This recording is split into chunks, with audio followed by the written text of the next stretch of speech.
Salut tout le monde, c'est David et aujourd'hui on se retrouve pour parler d'un appareil photo, le Lomomatic 110, qui est cet appareil que je tiens dans le bon sens. Cet appareil c'est la dernière création de Lomographie, donc la marque qui réédite des appareils argentiques anciens au goût du jour, comme le Lubitel par exemple ou le Diana, mais qui fait aussi des objectifs avec le Petzval, donc c'est un objectif dont on parlera probablement un jour dans une prochaine vidéo, et évidemment les pellicules que vous connaissez si, comme moi, vous aimez la photographie et vous dépensez tout votre argent dans la photographie argentique. Et justement, parfois, ils nous sortent aussi des appareils maison avec une approche originale et décalée de la photographie qui me plaît beaucoup, comme cet appareil. Personnellement, c'est une marque que j'affectionne particulièrement parce qu'ils ont une approche de la photographie où je m'y retrouve, à pas forcément chercher la photo qui est scolairement parfaite, mais à avoir des rendus qui sont parfois aléatoires, des couleurs qui sont pas forcément celles qu'on va voir avec notre œil ou le capteur de l'appareil, et c'est quelque chose qui me plaît. Cet appareil, le Lomomatic 110, c'est le dernier bébé de la marque, un appareil qui, comme son nom l'indique, fonctionne avec des pellicules au format 110, qui est assez difficile malheureusement à trouver. Peu de marques qui proposent ces pellicules et c'est encore plus difficile à faire développer. Gros moment de tristesse quand le magasin Photo où je vais, donc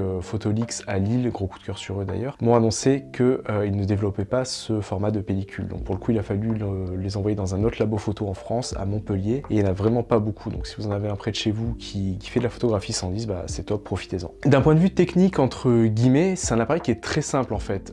Je pense que c'est ce qu'on attend de ce type d'appareil qu'on peut facilement glisser dans la poche et qui se fait oublier. Sur le dessus de l'appareil, on va retrouver trois réglages, les ISO, donc 100, 200 et 400, ainsi qu'un mode bulbe pour des poses longues et le déclencheur. Sur la tranche droite, on a un système d'accroche pour la Dragon qui est fourni avec. Sur la tranche gauche, on retrouve le port pour le flash qui est un tout petit module qui se clipse sur le côté, qui se visse, et en dessous un switch pour le choix de la luminosité, donc jour, nuit, et qui permet en fait de passer de l'objectif de 2,8 à 3,6 en ouverture, ainsi qu'un autre switch MX qu'on retrouve sur de nombreux appareils de la marque Lomographie qui correspond à l'exposition multiple. Enfin, sur la face avant de l'appareil, on a le réglage de la distance qui se fait avec un petit slider à faire glisser, donc on choisit entre 80 cm, 1,50 m, 3 m ou l'infini, ainsi que la lentille en verre. J'ai acheté moi-même cet appareil et j'ai testé pendant 2 semaines avec une pellicule Lomo 92, donc qui recrée aussi des photos un peu avec une couleur un peu vintage, en toutes conditions, donc extérieur, intérieur, avec du beau temps, mais surtout avec de la pluie parce qu'on est à Lille. Et pour le coup, c'est un rendu qui est vraiment sympa. C'est l'appareil qui permet voilà, de faire des souvenirs, des petits moments du quotidien.